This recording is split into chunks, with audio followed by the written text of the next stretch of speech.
Doctor P K Gopan, ഇപ്പം ജിൻഡോ കുറെ കാര്യങ്ങൾ അങ്ങോട്ട് അപ്പം മുസ്ലിം നാമധാരി മുതൽ കുറെ കാര്യങ്ങൾ പറഞ്ഞു. ഞാൻ ചോദിക്കുന്നില്ല, അതിനൊക്കെ മറുപടി ഉണ്ടാകുമല്ലോ, അത് എന്താണ്? അല്ല, എനിക്ക് ആദ്യമായിട്ട് പറയാനുള്ളത്, ഇന്ത്യ മുന്നണിയോട് ഒരു ബാധ്യതയില്ലാത്തൊരു രാഷ്ട്രീയ പ്രസ്ഥാനമായി ഞാൻ വളരെ ഗൗരവമുള്ള ഒന്ന് രണ്ട് രാഷ്ട്രീയ പ്രശ്നങ്ങളാണ് പറയുന്നത്. അല്ലാതെ അദ്ദേഹത്തിൻ്റെ വാക്കുകൾക്കൊക്കെ മറുപടി പറയുക ബാലിശമായി പോകും. അപ്പോൾ ഇന്ത്യ മുന്നണിയോട് യാതൊരു രാഷ്ട്രീയ ബാധ്യതയും കാണിക്കാത്ത ഒരു പാർട്ടിയായിട്ട് അതിൻ്റെ നേതൃത്വത്തിൽ നിൽക്കുന്ന കോൺഗ്രസ് മാറിയിട്ട് വർഷങ്ങളേറെയായി.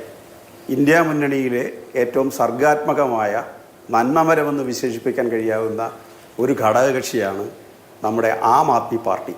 ഞങ്ങൾക്ക് അവരുമായിട്ട് വേറെ രാഷ്ട്രീയ കാര്യങ്ങളിലൊക്കെ അഭിപ്രായ വ്യത്യാസമുണ്ട്.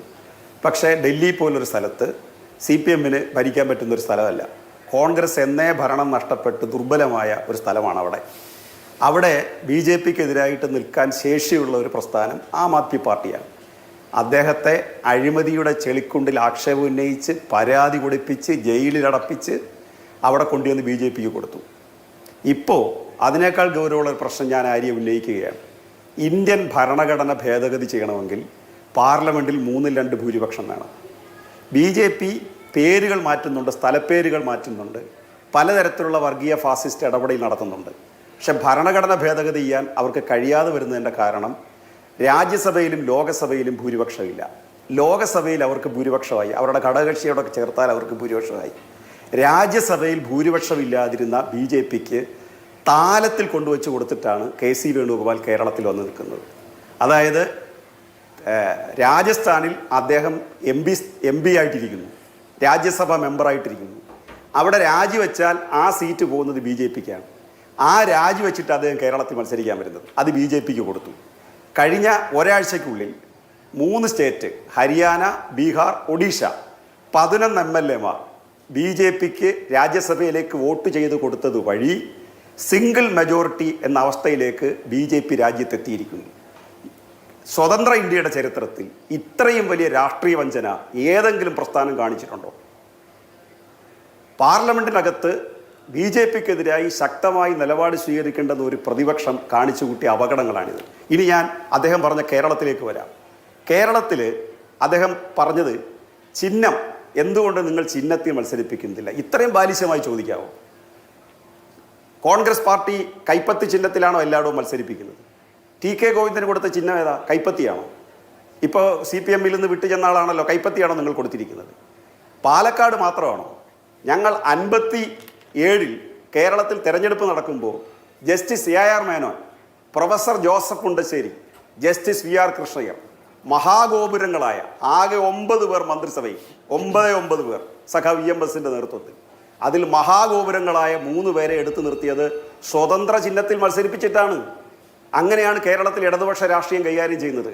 ഇത് ചിഹ്നത്തിൻ്റെ കാര്യം വളരെ വളരെ അപകടകരമായ ചോദ്യമാണ്.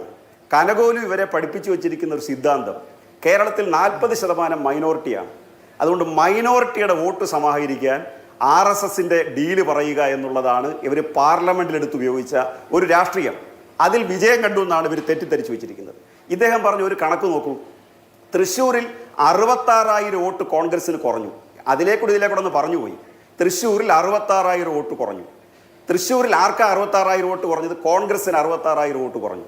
അവിടെ ഇടതുപക്ഷത്തിനോ 15,000 വോട്ട് കൂടി. സുനിൽകുമാറിന് അതിന് മുമ്പത്തെ ഇലക്ഷനേക്കാൾ 15,000 വോട്ട് കൂടി, അല്ലെങ്കിൽ 16,000 വോട്ട് കൂടി.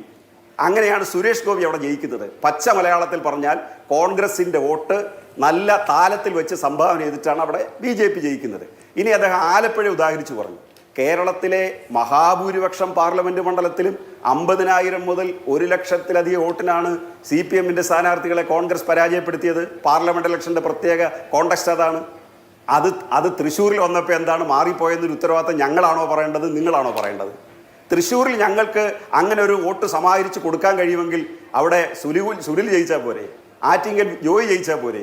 ഇത്രയും മണ്ടത്തരമൊക്കെ പറഞ്ഞ് രാഷ്ട്രീയത്തിൽ വീക്ഷിച്ചുകൊണ്ടിരിക്കുന്ന ആളുകളെ ഇത്രയും തെറ്റായ രീതിയിലേക്ക് നയിക്കാമെന്ന് നിങ്ങൾ ധരിക്കുന്നുണ്ടോ? ഇനി തിരുവനന്തപുരം നഗരസഭ നോക്കിയേ ശ്രീമതി ആര്യ, നിങ്ങളുടെ ഈ കണക്കുണ്ടല്ലോ, 1000 വോട്ടിൽ താഴെ 40 വാർഡുകളിലാണ് കോൺഗ്രസ്സിന് വോട്ടുള്ളത്. 1000 വോട്ടിൽ താഴെ ആ 40 വാർഡിലും ജയിച്ചത് BJP ആണ്. അതായത് CPM-ന്റെ ഭരണ കുത്തക തിരുവനന്തപുരത്ത് അവസാനിപ്പിക്കുക എന്നുള്ളതായിരുന്നു കോൺഗ്രസിന്റെ പക്ഷേ ടാർഗറ്റ്. ഇത്തവണത്തെ തദ്ദേശ തെരഞ്ഞെടുപ്പിൽ തെളിവാരാണ് അവർ അവരുടെ യൂത്ത് സീറ്റ് കോൺഗ്രസിന്റെ നില ഈ വർദ്ധിപ്പിച്ചിട്ടുണ്ട്. കോൺഗ്രസ് ലിൻഡോയുടെ 9 നിന്ന് 19 ആക്കിയിട്ടുണ്ട്. അതുണ്ട്. കോൺഗ്രസ് 9 നിന്ന് 19 ആക്കി. പക്ഷേ 1000-ൽ താഴെ വോട്ടുള്ള 40 വാർഡ് ഡിവിഷൻ ഉണ്ട്. ഇതിന്റെ സാക്ഷി ആരാ? ഇന്നലെ ഇവിടെ നടന്ന പ്രധാനപ്പെട്ട പത്രസമ്മേളനം ഏതാ? യൂത്ത് കോൺഗ്രസിന്റെ സംസ്ഥാന വൈസ് പ്രസിഡന്റ് ശശി തരൂരിന്റെ ഒക്കെ ഭാഗമായി പ്രവർത്തിക്കുന്ന വൈസ് പ്രസിഡന്റ്, അല്ലെങ്കിൽ ഷാഫി പറമ്പിലിന്റെ ഭാഗമായി പ്രവർത്തിക്കുന്ന വൈസ് പ്രസിഡന്റ്, കുറച്ചുകൂടെ കൃത്യമായിട്ട് പറഞ്ഞാൽ ചാണ്ടി ഉമ്മന്റെ വലങ്കൈ, ആ നുസൂറിന്റെ പത്രസമ്മേളനം ഇന്നലത്തെ എന്താ? തിരുവനന്തപുരം ഉൾപ്പെടെ പല മണ്ഡലങ്ങളിലും BJPയെ ജയിപ്പിക്കുക എന്ന്. അവർ തമ്മിലൊരു മേശയ്ക്ക് ചുറ്റിയിരുന്ന് ചർച്ച ചെയ്തോന്നുള്ളതല്ല. ഞാൻ അത്തരം ആക്ഷേപം ഇപ്പോൾ ഉന്നയിക്കുന്നില്ല. അത് തെളിവ് വരട്ടെ, നമുക്ക് പറയാം. പക്ഷെ അവരുടെ ലക്ഷ്യം എന്താ? CPMന്റെ സീറ്റ് കുറയ്ക്കുക. CPMന്റെ സീറ്റ് കുറച്ചുകൊണ്ട് BJPക്ക് വോട്ട് കൂടിക്കോട്ടെ എന്നൊരു ധാരണ അവരുണ്ടാക്കിയതിൻ്റെ കാര്യം എന്താ? ഇത് തന്നെയല്ലേ അവർ ജമായത്തെ ഇസ്ലാമിയായിട്ട്. ജമായത്തെ ഇസ്ലാമി വർഗീയ കക്ഷിയാണോ? അല്ലയോ? ജമായത്തെ ഇസ്ലാമിയുടെ അമീർ പറയുന്നു ഞങ്ങൾ മതരാഷ്ട്രവാദികളാണ്. സതീശൻ പറയുന്നു നിങ്ങൾ അങ്ങനല്ല, ഞങ്ങൾ പറയുന്നു നിങ്ങൾ അങ്ങനല്ല എന്ന്. ജമായത്തെ ഇസ്ലാമി എന്ന് പറഞ്ഞാൽ തീവ്ര ഇസ്ലാമിക പ്രസ്ഥാനമാണ്. RSS തീവ്ര ഹിന്ദു പ്രസ്ഥാനമാണ്. ഇതിനെ രണ്ടിനെയും ചെറുക്കുക എന്ന രാഷ്ട്രീയമാണ് CPM സ്വീകരിക്കുന്നത്.